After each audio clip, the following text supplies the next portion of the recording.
तुमची एक मुलाखत वाचली होती. त्यात तुम्ही असं म्हटलं होतं की तुम्हाला कम्प्युटर टेक्नॉलॉजीमध्ये क्रांती घडवून आणायची. घराघरात कम्प्युटर असला पाहिजे असं तुमचं स्वप्न होतं. काय झालं त्या स्वप्नाचं साहेब? असं काय घडलं की अचानक तुम्हाला राजकारणात यायला लागलं? दुर्गेश, प्रत्येक वेळेला परिस्थिती आपल्या हातात असते असं नाही. आपण स्वतःसाठी म्हणून जी काही स्वप्न बघतो ती कधी कधी पूर्ण नाही होऊ शकत. आपल्याला आपल्या जवळच्या माणसांची स्वप्न पूर्ण करण्यासाठी अटळ संघर्ष करावा लागतो. अरे, माझ्या दादांचं म्हणजे माझ्या आजोबांचं असं स्वप्न होतं. त्यांचं असं म्हणणं होतं की आपल्या घरातली कोणीतरी व्यक्ती, त्यांच्या रक्ताची व्यक्ती ही त्यांच्या क्षेत्रात म्हणजे या राजकारणात यावी. आणि म्हणूनच दादांच्या इच्छेचा मान राखत माझ्या मनाविरुद्ध मी या राजकारणात उतरलो. तुला खरं सांगतो, जर का अजून थोडे उशिरा आमचे दादा गेले असते ना तर. पण बरं झालं साहेब तुम्ही राजकारणात आलात. कारण सध्याच्या राजकारणात तुमच्यासारख्या सशक्त, सकारात्मक विचार करणाऱ्या लोकांची गरज आहे. आजची तरुण पिढी तुमच्या मागे उभी राहील याची जबाबदारी माझी. आपण एकत्र काम करून सगळ्यांना दाखवून देऊयात की चांगल्या गोष्टींसाठी राजकारण होतं. नक्कीच.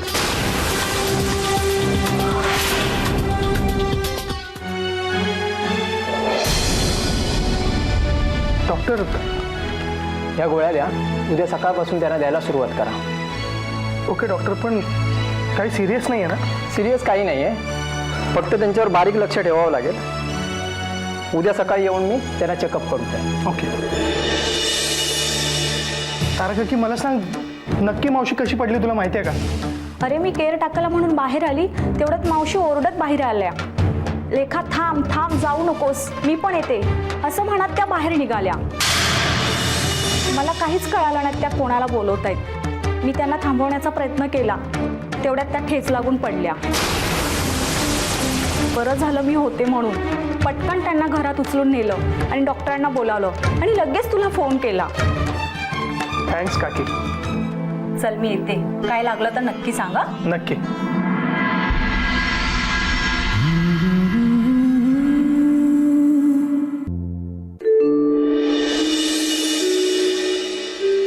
पाणी पाणी पाणी. मावशी, हे घे पाणी. उठ. सावकाश सावकाश सावकाश. हे घे.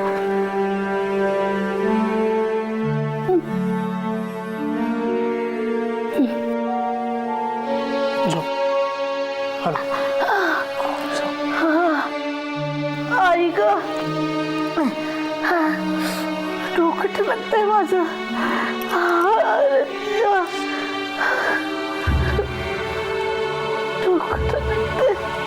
गेट जवळ पडली होतीस तू. मावशी, मी तुला बजावून गेलो होतो ना घराबाहेर जाऊ नकोस म्हणून. का गेली होतीस तू बाहेर? मग कसं करू? अरे, लेखा अचानक जायला निघाली. मी तिला थांब थांब म्हणाली, पण ती माझं ऐकेनाच. मग मी तिच्या मागे धावली. बरं ठीक आहे, पण हे बघ, यापुढे तू घराच्या बाहेर जायचं नाही. अगदी काहीही झालं तरी. ठीक आहे? असं कसं म्हणतोस तू? अरे, लेखा आणि साहिल आले आणि मला भेटले नाही तर ते पुन्हा पुन्हा थोडी येणार आहेत. मला चैन पडणार नाही रे त्यांना भेटल्याशिवाय. नाहीतर असं करतो का, साहिलला आणि लेखाला आपल्या घरीच घेऊन ये राहायला. ठीक आहे, मी लेखा आणि साहिलला आपल्या घरी बोलवेन, बस. पण मावशी, तू आता आराम कर, कसलाच विचार करू नकोस. झोप आता. पण तू घेऊन येशील ना त्यांना? हो मावशी, नक्की बोलवे. मी झोपते, तू त्यांना घेऊन. हो मावशी. घेऊन ये त्यांना.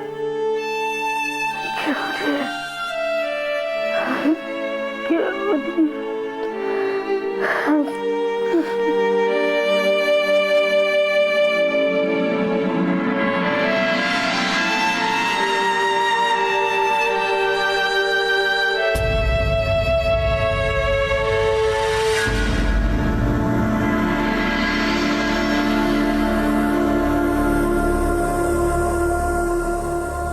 रात्री ताई कुठे गेली असेल?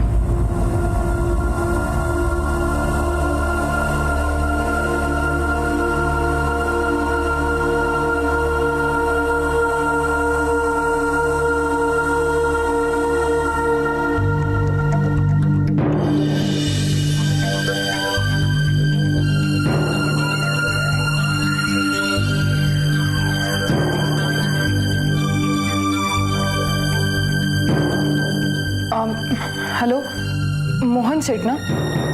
हां, आय सॉरी, मी इतक्या रात्री फोन केला. मी लेखा बोलतेय. दुर्गाताई तिकडे आहे का? नाही आहे. नाही, मी आले तेव्हा घराला कुलूप होतं. मला असं वाटलं तुमच्याकडे असेल कदाचित. बरं बरं, ठीक आहे. काय ग, कुणाला फोन करतेस? ताई, काय झालं, एवढं भांबावतेस कशाला? काय वाटलं तुला? कुठे गेली होती मी?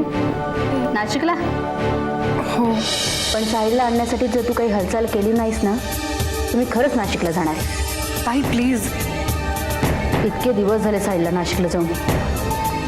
कुठे असेल तू? काय खात पित असेल? काय करत असेल? लेखा, तुला त्याची काळजी वाटत नाहीये का ग? ताई मला वाटतंय. काळजी वाटत असती ना तेव्हा ना नाशिकला पोचली असतीस तू. मला ऑफिसमधून सुट्टी मिळत नाहीये. काय करू मी? अशी कशी सुट्टी मिळत नाही तुला?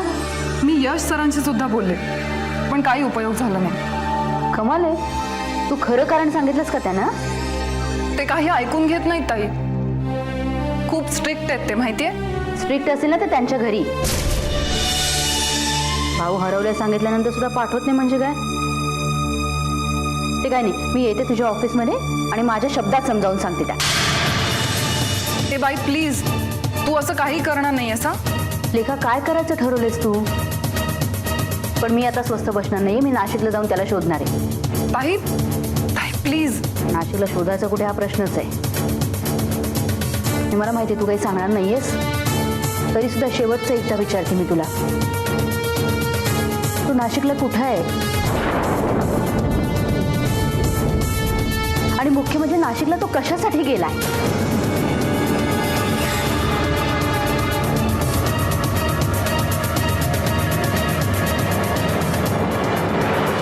साहिल आणि माझं रक्ताचं नातं नाहीये, तरी सुद्धा जीव तुटतोय माझा. तू सख्खी बहीण आहेस ना त्याची, तरी काही वाटत नाहीये तुला? तसं नाहीये ताई, मला वाटतंय. लहानपणापासून वाढवले मी तुम्हाला दोघांना, म्हणून त्रास होतोय मला. ते काय नाही, मी उद्या नाशिकला जाणार आहे. अगं ताई,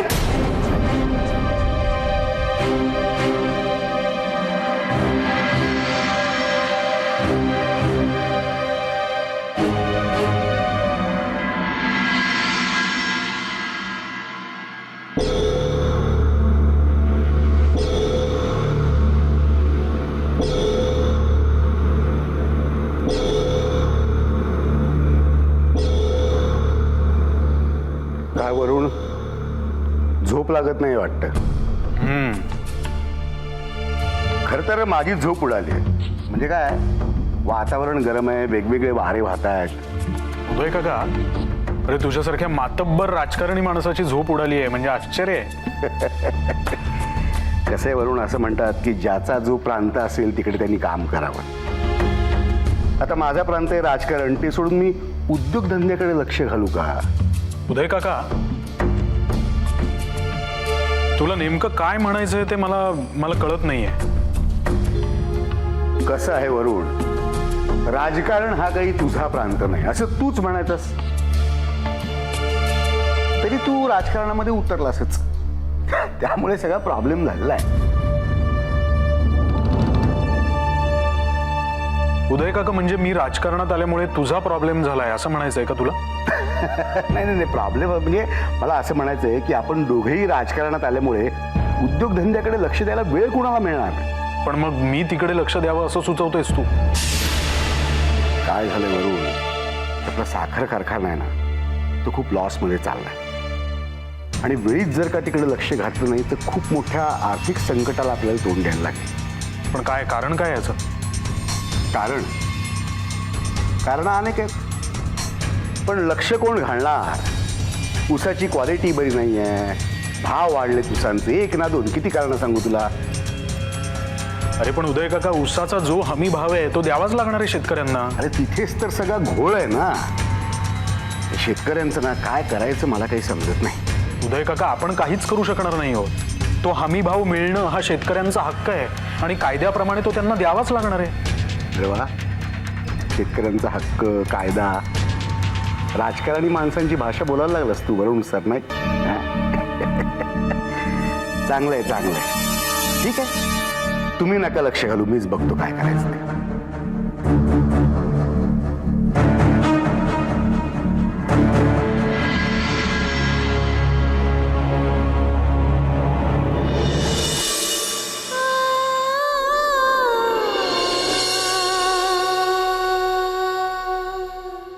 साईचं वर्ष फुकट चाललं, आयुष्य बर्बाद व्हायची वेळ आली त्याची, आणि तुला काहीच वाटत नाहीये त्याचं?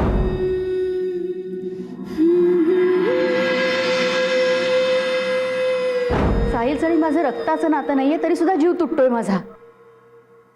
तू सख्खी बहीण आहेस ना त्याची, तरी काही वाटत नाहीये तुला?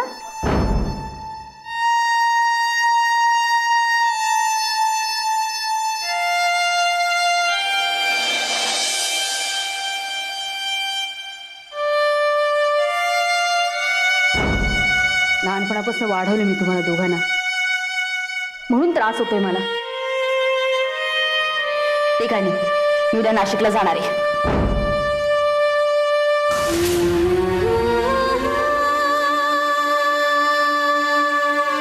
दुर्गाताई नाशिकला जायचं म्हणते.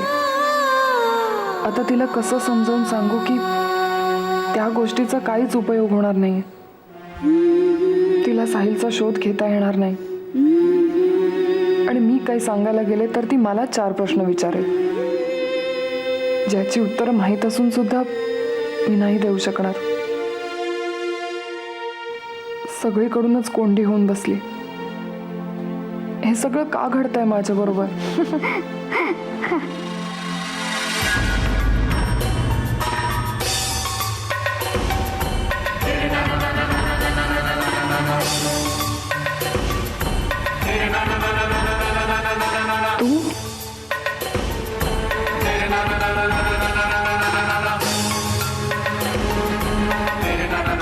तू इथे काय करतेस?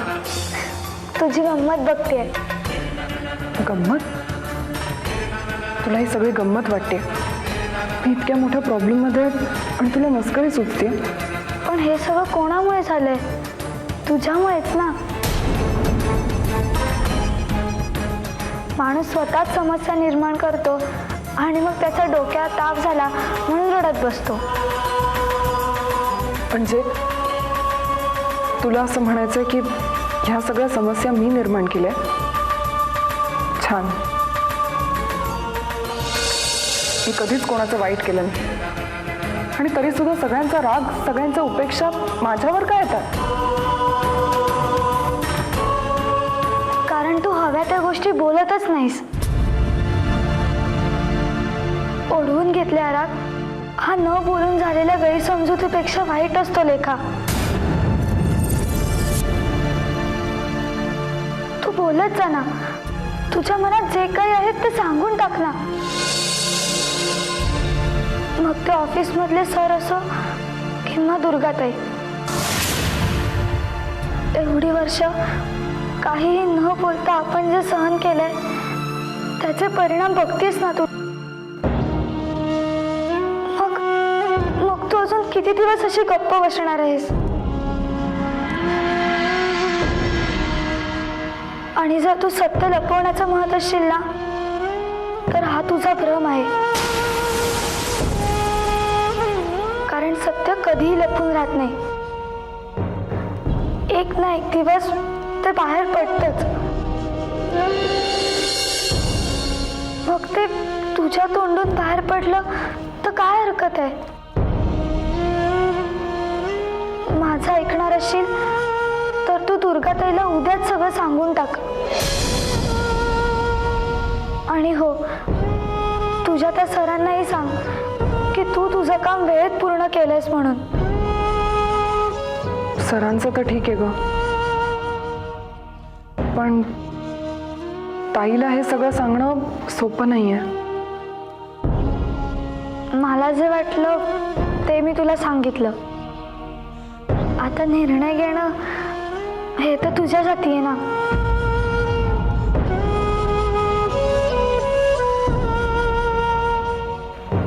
अगं पण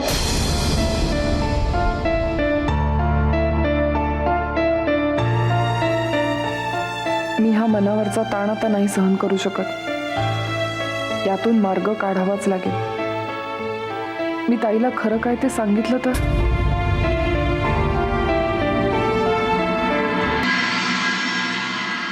नाशिकला कुठे? अच्छा, बस स्टँडच्या जवळ का? नाही, पण हॉटेल स्वस्तामधलं आहे ना? नाही, कारण किती दिवस राहायला लागेल माहिती नाही ना मला, म्हणून म्हटलं. हां, नाही ठीक आहे, काही प्रॉब्लेम आला तर तुम्हाला याच नंबरवर फोन करते मी. हां, ठेवते. ताई, हे ताई ताई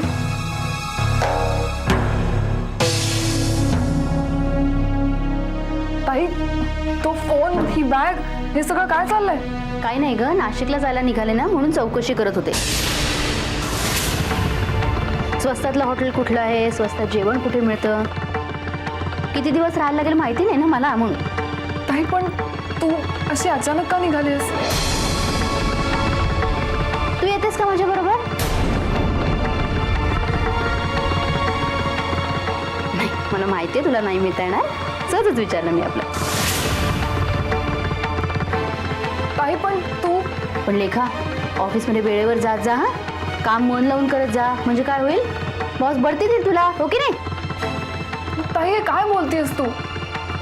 पण एक होईल, हा, मी गेल्यानंतर ना तुला एकटीला राहायला लागेल. तू घरी आल्यानंतर मी नसेन, पण किल्ली आहे ना तुझ्याजवळ. हां, फक्त स्वयंपाक करून घ्यायला लागेल. तुला उशीर होतो ना ऑफिसला जायला. चल चल, निघ, चल, जा लवकर, चल. ताई, चल चल, निघ, चल. मधनं मधनं खुशालीचा फोन करत जाईन मी तुला. आणि जशी तू साहिलची काळजी करत नाहीयेस तशी माझीही नको करूस. बाय. ताई,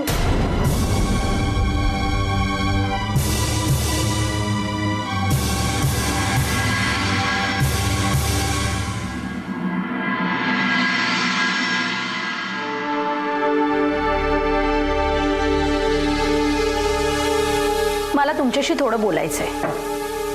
आत्ताच सुचते तुला बाहेर जाताना बोलायला. मी आत्ता खायचंय, आपण रात्री बोलूया. घरच्यांसाठी तुमच्याकडे वेळ असतोच कुठे? जरा स्वतःच्या बायकोकडे, मुलाकडेही थोडंसं लक्ष द्या. का कटकट करतेस? आडून आडून बोलण्यापेक्षा काय ते स्पष्ट बोला. तुम्ही ना अगदी दादांच्या पावलावरती पाऊल ठेवताय. जगभरातल्या लोकांना घरी आणायचं, त्यांना आश्रय द्यायचा, त्यांचे लाड करायचे, आणि स्वतःच्या मुलाकडे मात्र दुर्लक्ष करायचं. काहीतरी काय बोलतेस? काय चुकीचं बोलतेय मी? मी आता ओमच्या रूम मध्ये गेले होते.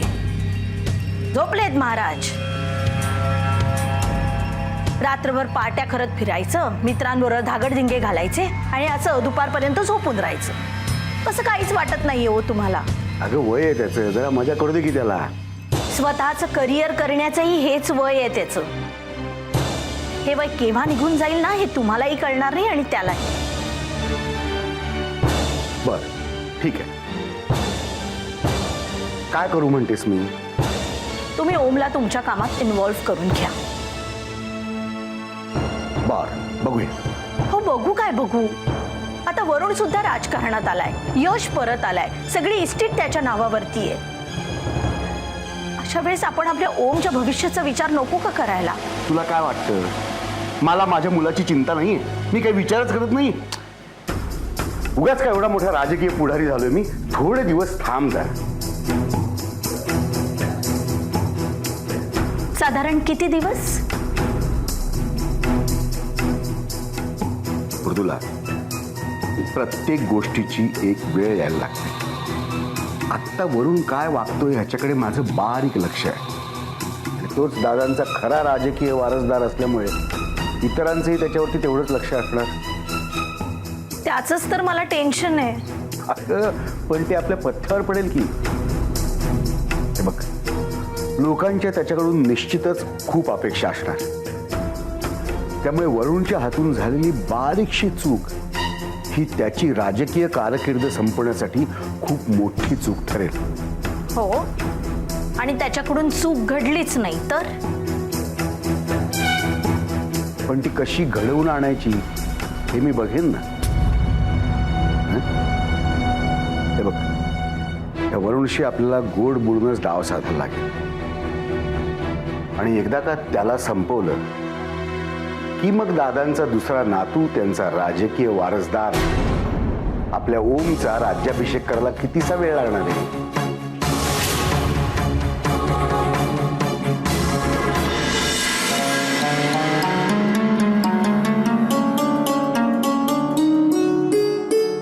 काय करू मी? कसं समजवू तिला? माझ्या भूतकाळाबद्दल जर ताईला काही कळलं तर तिला खूप मोठा धक्का बसेल. नाही, तिला मला काहीही करून मनस्ताप द्यायचा नाहीये. ती जर या सगळ्यात पडली तर देव जाणे काय होईल. साहिल आणि मला स्वतःच्या लहान भावा बहिणीप्रमाणे वाढवलंय तिने. खूप प्रेम दिलंय आम्हाला. आणि तिने जर हे सगळं पाहिलं तर तिला खूप त्रास होईल. हा साहिल नाशिकला जाऊन काय करतोय हे टेन्शनच आहे. आता त्यात ताई सुद्धा तिकडे जाणार. मला कळत नाहीये मी काय करू. साहिलला तर परत आणणं जमलंच नाही मला, आणि आता हिलाही थांबवणं जमणार नाही. का देव माझी सतत परीक्षा घेत असतो.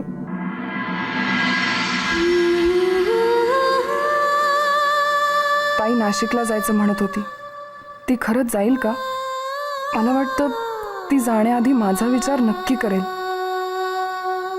देवा प्लीज, तिला जावंसं वाटू नये असं काहीतरी कर, कारण ती न गेलेलीच बरी. ताई फक्त संध्याकाळपर्यंत थांबली पाहिजे, कारण संध्याकाळी मी घरी गेल्यावर मी तिला नक्की समजवेन. पण आधी साहिलला समजवावं लागेल, नाहीतर तो काहीतरी गोंधळ घालून ठेवेल.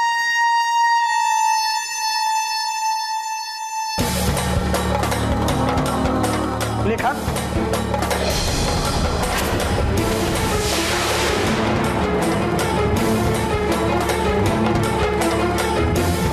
केबिन मध्ये ये. Yes sir. इमिजिएटली.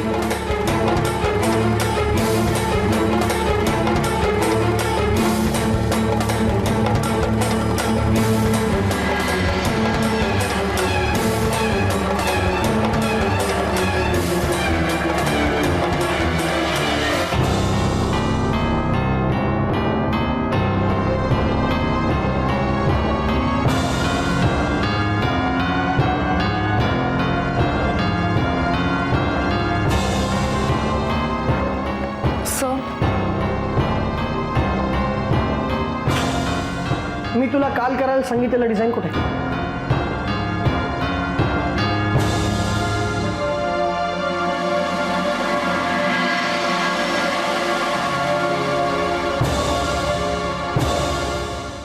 तुला माहिती आहे लेखा, या डिझाईनची किंमत काय आहे ते? या डिझाईनची किंमत 0 आहे. 0 कळत आहे?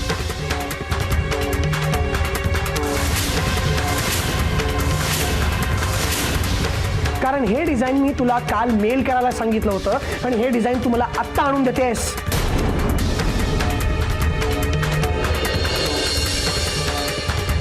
तू स्वतःला समजतेस काय लेखा? हा, तुला काय वाटतं तुझं काम खूप एक्सलंट आहे? हा, जे तुझ्याकडनं येणाऱ्या डिझाईनसाठी लोक वाटेल तितके दिवस वाट बघत राहतील. पण सर, मी माझं डिझाईन काल रात्रीच कंप्लीट केलं होतं. ते प्लीज लेखा, मला तुझे फालतू एक्सप्लेनेशन्स आणि एक्सक्युजेस नको आहेत. तुमची फालतू कारणं मी क्लायंटला देऊ नाही शकत. पण सर, मी माझं डिझाईन काल रात्रीच कंप्लीट केलं होतं. हे माझं फॅशन हाऊस उगाच असं मोठं झालेलं नाहीये. समजलीस लेखा? जाऊ शकतेस तू आता. पण me you may go now I said लेखा.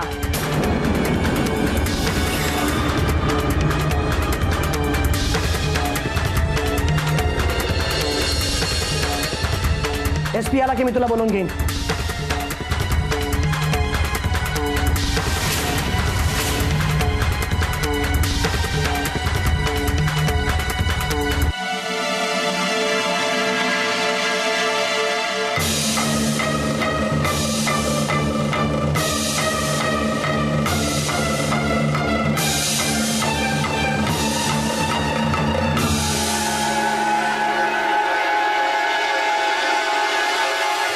काय चाललंय SP? त्या मुलीच्या नादी लागून तुम्ही सगळे लोक कामात ढिले पडले आहात. यश, तू काय बोलतोयस तुझं तुला तरी कळतंय का? ऑफकोर्स कळतंय मला SP मी काय बोलतोय ते.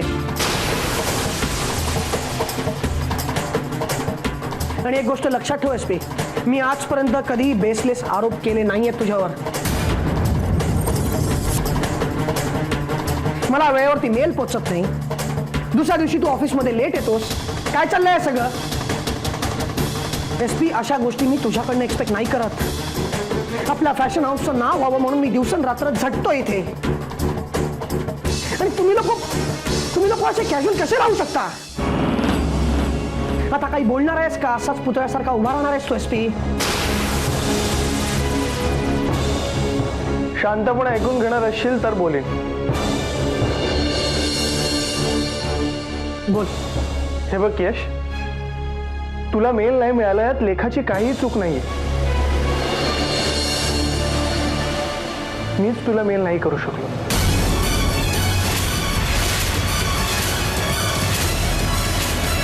अरे उदय देशमुख, उदय देशमुख, उदय देशमुख, उदय देशमुख, उदय देशमुख, उदय देशमुख, उदय देशमुख, उदय देशमुख,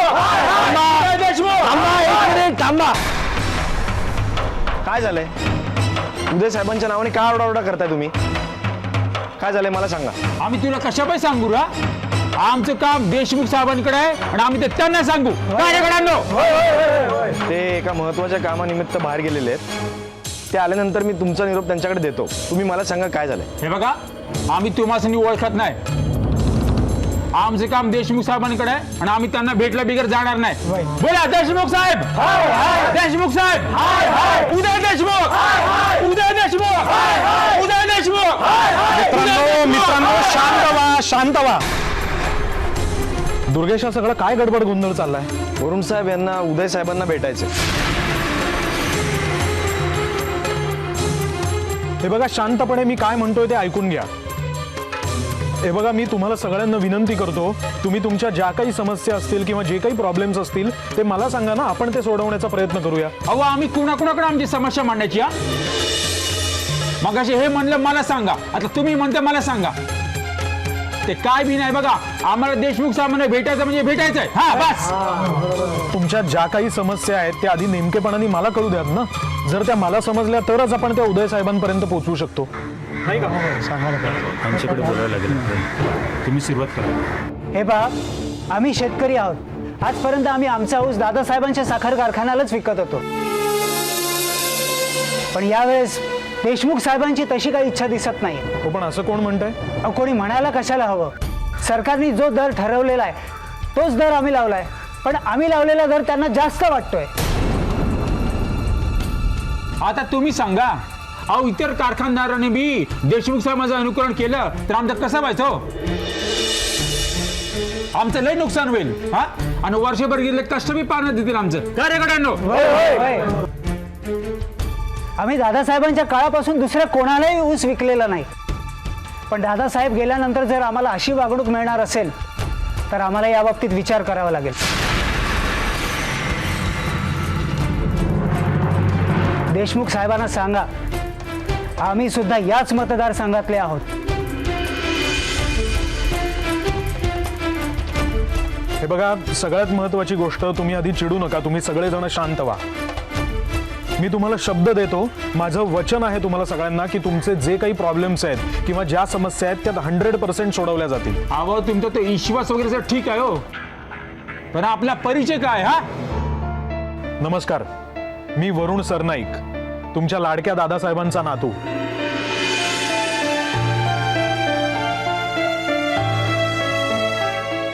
नाही वरुण साहेब, तुम्ही म्हणताय ते ठीक आहे, आम्ही तुमच्यावरती विश्वास ठेवतो, तर तुम्ही बी जरा आमच्या कामाकडे लक्ष द्या. नक्की, तुमचं काम नक्की होईल. या आता. चला रे गड्यांनो. धन्यवाद साहेब.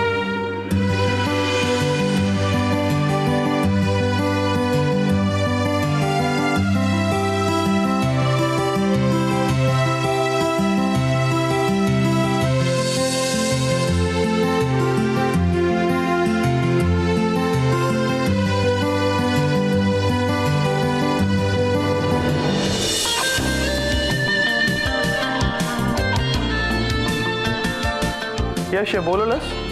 हा एस पी बस. एस पी एक गुड न्यूज आहे. CIS कंट्रीज म्हणजे ज्याला आपण आधीपासून रशिया या नावाने ओळखायचो, तिकडच्या लोकांना म्हणे भारतीय कल्चरबद्दल भरपूर कौतुक आहे. म्हणजे इकडचे देवी देवता, इकडचे पदार्थ, इकडचे मसाले, खास करून इकडच्या कपड्यांमध्ये त्यांना जास्त इंटरेस्ट आहे. हो, पण गुड न्यूज काय? एस पी गुड न्यूज अशी आहे की तिकडच्या एका रेप्युटेड कंपनीला त्यांचे ऑथेंटिक इंडियन डिझाईन्स लॉन्च करायचे आणि आपल्या कंपनीचं नाव चांगलं असल्यामुळे त्यांनी आपल्याकडनं काही डिझाईन्स मागवलेत. आत्ताच त्यांचा मेल आला होता. Wow, that's great. बरं, तुला काय वाटतं हे काम आपण कोणाला सोपवावं? माझ्या मते फ्रेश माइंडने विचार करणाऱ्या एका डिझायनरला पण ही संधी द्यायला हवी. आणि आपल्या ऑफिसमध्ये सध्या तरी मला असं वाटतं की आपण ही संधी लेखाला द्यायला हवी. तुझं काय मत? हो, पण तिने काम वेळेत पूर्ण नाही केलं तर? मग तू कशासाठी आहेस एस पी? यासाठी मी तुला जबाबदार समजेन.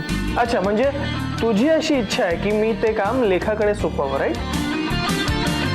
माझी इच्छा म्हण किंवा माझी ऑर्डर म्हण,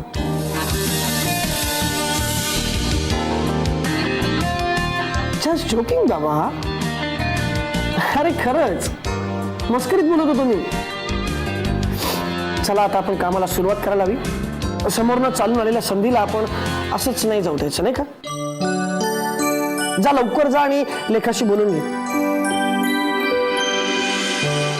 अरे जा, बोल लवकर. मला काय वाटतं माहिती यश, हे जर तू लेखाला स्वतःहून बोललास ना तर जास्त चांगलं होईल. तू बॉस आहेस ना. हो एस पी, मला कबूल आहे, पण आज सकाळी सकाळीच मी तिला विनाकारण ओरडलोय, त्यामुळे. चला, म्हणजे आपण चुकलो हे तू मान्य करतोस. पण कसं आहे ना यश, आपल्या ऑफिसचा एक नियम आहे जो तूच आकारलायस. जो चुकतो त्याने आपली चूक स्वतःहून कबूल करावी. हो, पण मी बोलतो तिच्याशी. तू तो मेल मला फॉरवर्ड कर. ओके?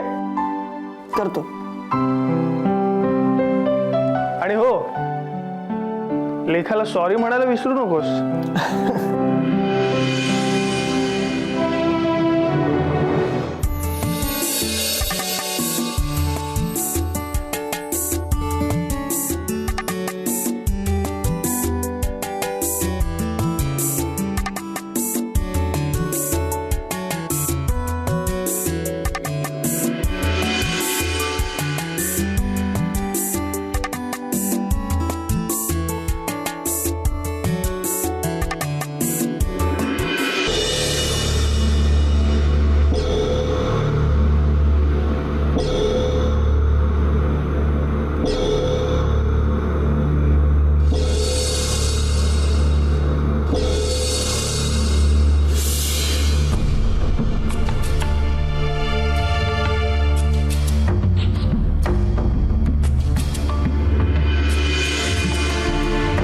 लेख आज पहिल्यांदाच उलटून बोलली मला. तिचं रूप अगदी नवीन आहे. याच्या अगोदर इतकं काय काय बोलले मी तिला, इतकं रागवले, पण कधी आवाज चढवला नाही तिने. एखादी गोष्ट आवडली नाही तर गप्प बसेल, पण आज माझं नाशिकला जाणं इतकं का खटकते तिला? का तिच्या गत आयुष्यामधली एखादी वाईट आठवण या शहराशी निगडीत आहे? काहीच कळायला मार्ग नाही. याच्यावर एकच उपाय दिसतोय मला, ज्योतिषी महाराजांना भेटणं. त्यांना भेटून सगळं सांगायला हवं. काय लिहिलंय तिच्या नशिबात? साहिलचं आणि तिचं भविष्य पुढे काय आहे हे कळल्याशिवाय ना स्वस्त झोप नाही लागणार मला.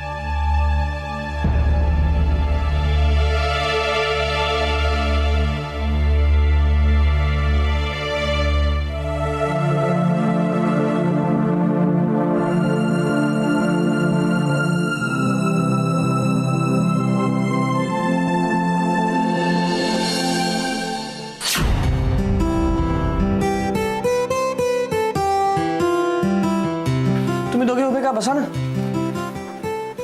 रिया, आम्हा तिघांसाठी जरा कॉफी अरेंज करशील? Yes sir. एक मिनिट रिया, 2च कप कॉफी आहे. का म्हणजे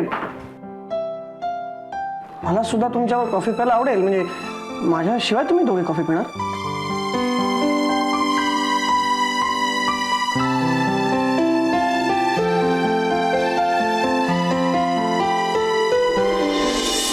नाही,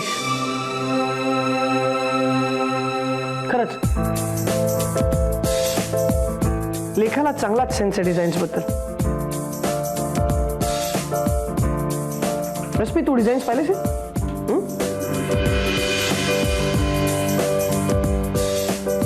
एस पी, मला वाटतं हे डिझाईन्स आपण आपल्या क्लायंट्सना पाठवायला काहीच हरकत नाही. आणि मला खात्री आहे की ते अप्रूव्ह होऊन लगेच येतील सुद्धा.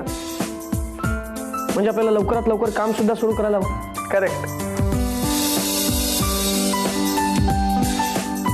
पण मला काय वाटतं माहिती आहे यश, आपण आणखी काही सॅम्पल डिझाईन रेडी करूया.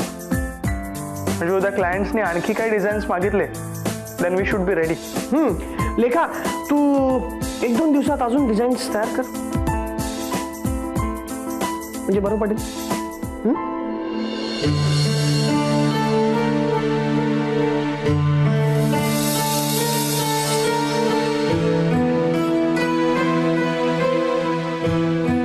लेखा, मला माहिती आहे की तू माझ्यावरती रागावलेली आहेस, कारण सकाळी मी विनाकारण तुझ्यावर चिडलो. I am really very very sorry for that.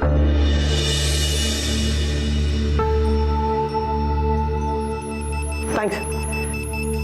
तुम्ही पण घ्या ना कॉफी. सर, माझं काम मी पूर्ण केलंय, मी जाऊ शकते? हो, आय मीन जर का कॉफी पिऊन गेली असतीस तर मला जरा बरं वाटलं असतं. एनी विच वेज, तुला लवकर जायचं आहे, उशीर होत असेल तर तू निघू शकतेस. तुला खरी सुद्धा काहीतरी प्रॉब्लेम आहेत ना, आणि तू 1-2 दिवसांसाठी सुट्टी सुद्धा मागितली होतीस. 2 दिवस ऑफिसला नाही आलीस तरी चालेल. त्याची काही गरज नाही.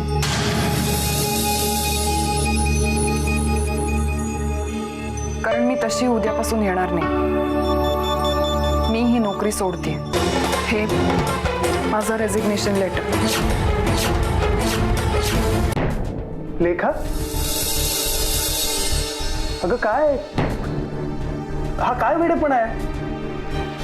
बॉस ओरडला म्हणून कोणी नोकरी सोडतं का? हे बघ, इतक्या टोकाची भूमिका घेऊ नकोस. यश सुद्धा माणूसच आहे ना. रागाच्या भरात तुला बोलला असेल आणि राग शांत झाल्यावर तो तुला सॉरी म्हटला ना. हे बघ, आणि तुझं डिझाईन आवडलं, त्यानंतर त्यांनी तुला ऍप्रिशिएट सुद्धा केलं. सर प्लीज, तुम्ही त्यांची वकिली करून माझ्याशी काही बोलू नका, कारण त्याचा काही उपयोग होणार नाही. अगं लेखा, पण तू माझं ऐकून तर घे. बघ, 1 मिनिट एस पी.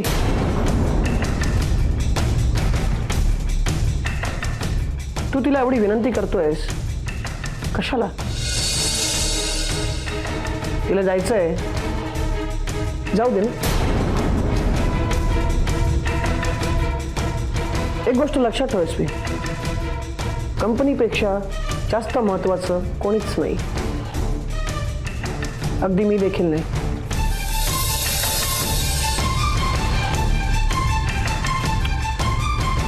लेखा,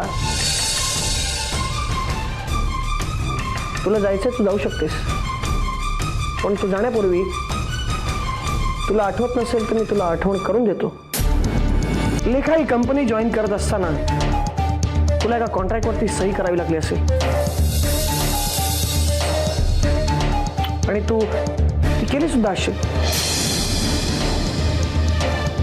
तुला आठवत नसेल तर मी आठवण करून देतो. त्यात काही टर्म्स अँड कंडिशन सुद्धा होत्या. हो सर. ॲग्रीमेंटमध्ये लिहिल्याप्रमाणे जर कोणी अचानक नोकरी सोडली तर कंपनीला नुकसान भरपाई म्हणून त्याला काही एक ठराविक रक्कम द्यावी लागेल. ती मी द्यायला तयार आहे. अगं लेखा, तू काय बोलतेस? तुला कळतंय का? ती रक्कम थोडी थोडकी नाही आहे, किमान 1,00,000-1,50,000 रुपये आहे. हो सर, माहिती आहे मला. मी ती रक्कम द्यायला तयार आहे.